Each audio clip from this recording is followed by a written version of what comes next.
Michael opens his eyes and is led on his bed. He had another dream of when he was a child in the desert commune. He sits up looking at the floor, his elbows on his knees. Michael gets up, then walks down the corridor and goes down to the bathroom to wash his face.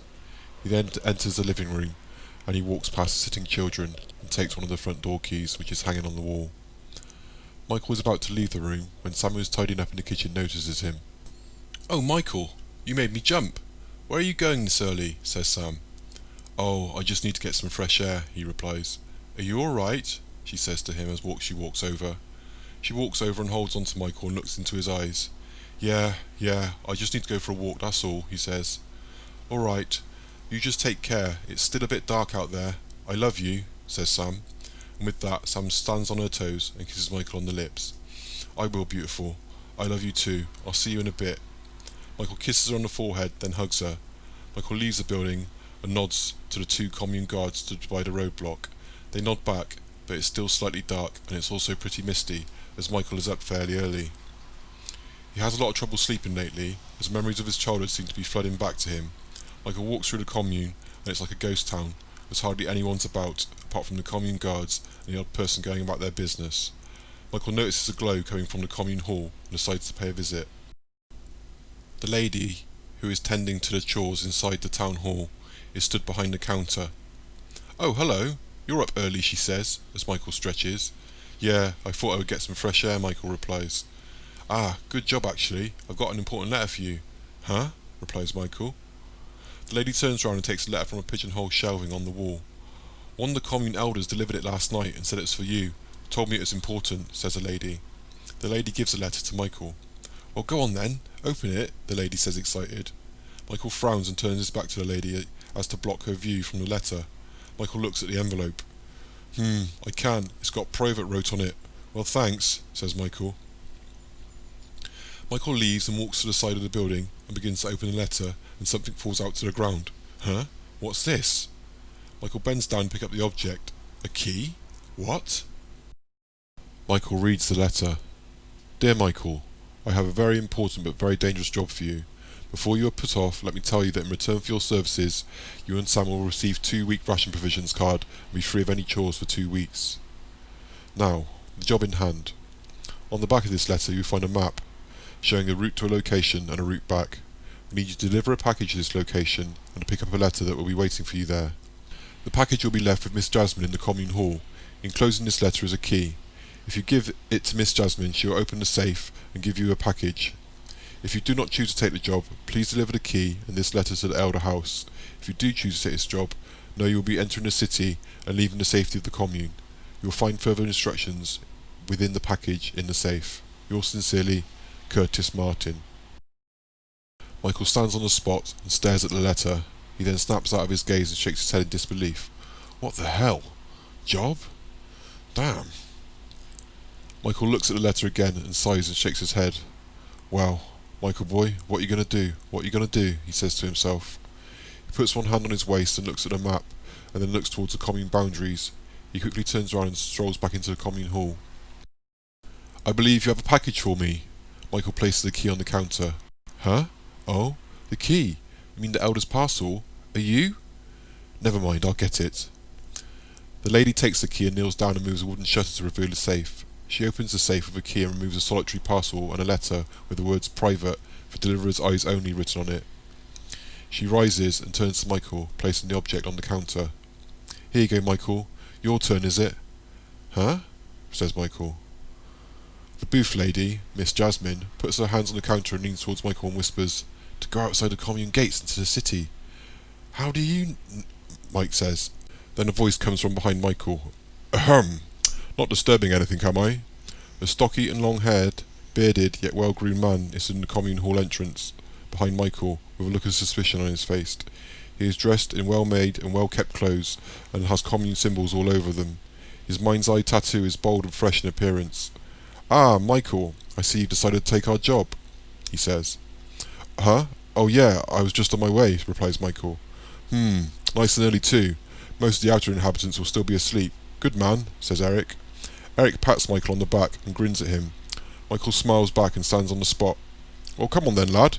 What are you waiting for? Chop chop, says Eric. Yeah, of course, bye, replies Mike. And with that, Michael leaves the building and jogs around to the back of the commune hall to get the map out. It is still early and misty, but a bit lighter now as the sun is rising. Michael walks through the commune, looking at the map until he comes to a corrugated iron wall with a locked door. The iron wall is between two still standing but bricked in pre-apocalypse buildings. The whole commune is guarded by these iron walls or by roadblocks guarded by stationary commune guards. Michael looks up anxiously, then begins to open the envelope attached to the parcel. He pulls out 2 keys, attached to one another by a piece of string, then another letter. Michael reads the letter. Thank you for taking this job. Enclosed you will find 2 keys. One that will open the gate you will come to as you try to leave the commune via the map, directions. It's vital that you deliver this package and collect the letter waiting for you. You do not have to meet with or speak to anyone. Just enter the other location with the key, take the letter waiting for you on the table, leave the parcel on the table, lock up, leave and return. Don't retrace your path, strictly follow the route highlighted. Try to avoid being seen and return both keys and letters to the elder's house on your return. Good luck and Godspeed. Yours sincerely, Curtis Martin. Michael holds the keys in his hands and looks up to the iron wall, then the padlock hanging from the door. Well, here goes, Michael says to himself. He puts the letter in his back pocket and puts the package under his arm, then checks the keys to see which one fits. Click, the lock opens. He pulls off the padlock, then slides a large bolt over to the open door. The door creaks as it opens. Michael anxiously looks around, then walks through the opening and shuts the door. Michael looks around the alley as he locks the padlock. He notices a man sleeping amongst a little wooden shelter. Michael sneaks past the man and comes across a junction in the alley amongst the buildings.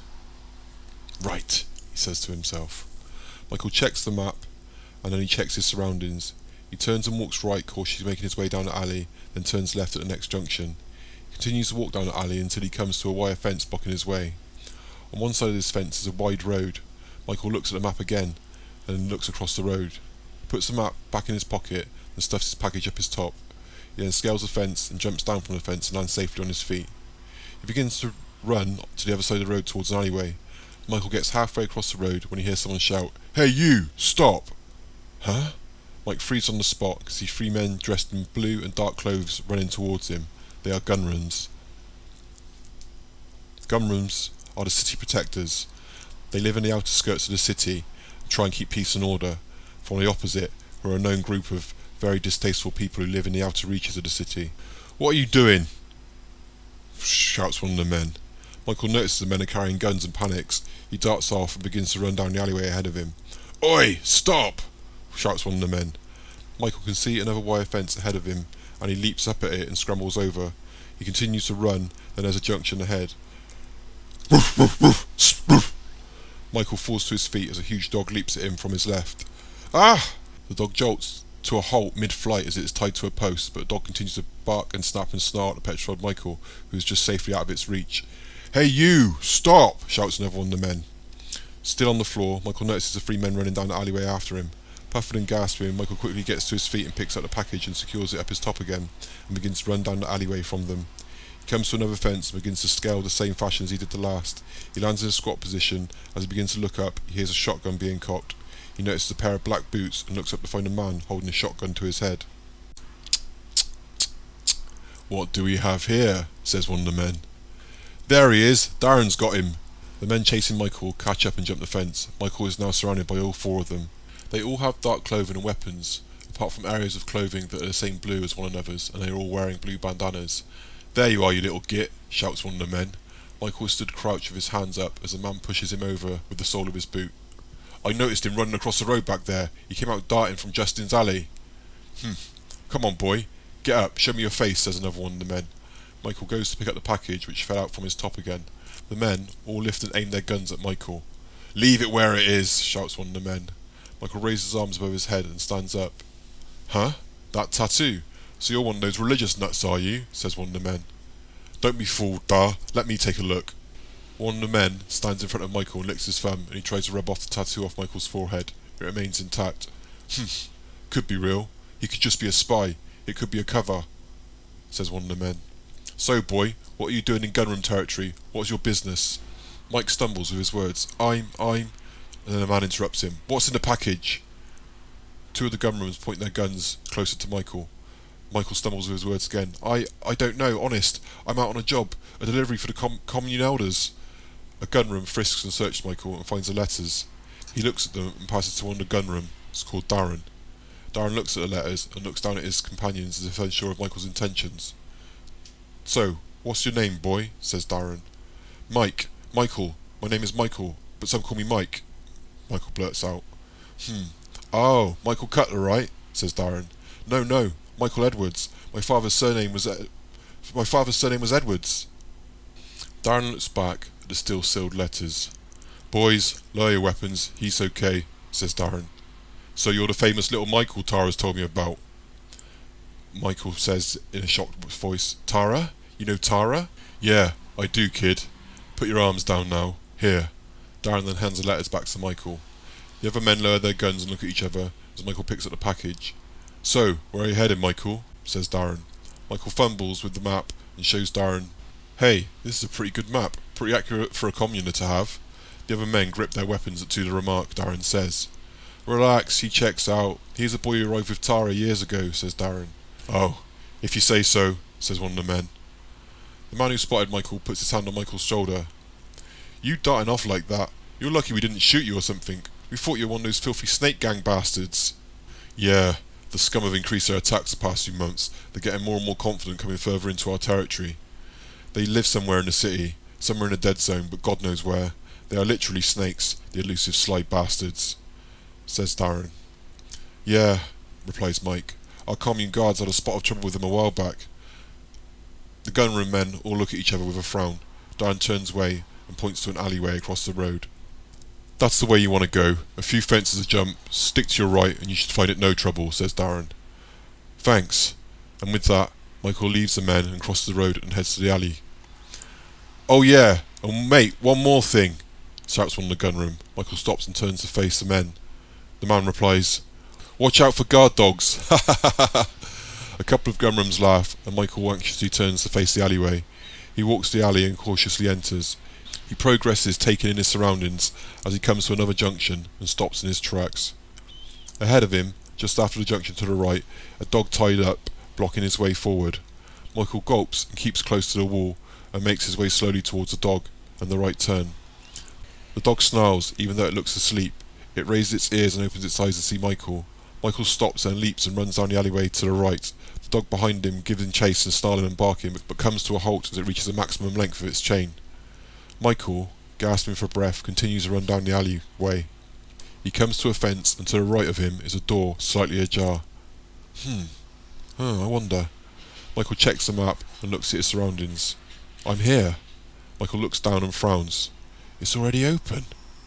He slowly pushes the door open and the door creaks. Michael peers in and can see a table with a few candles on it. Michael walks in and places the package on the table. There is no sign of a letter. Huh? Damn, where is it? Michael then finds a drawer he opens, but it is empty. Michael shuts the drawer, then slam! The door he entered slams shut behind him. Michael swings round to see a tall cloaked man with his face covered, wearing a cowboy hat and pointing a rifle towards Michael.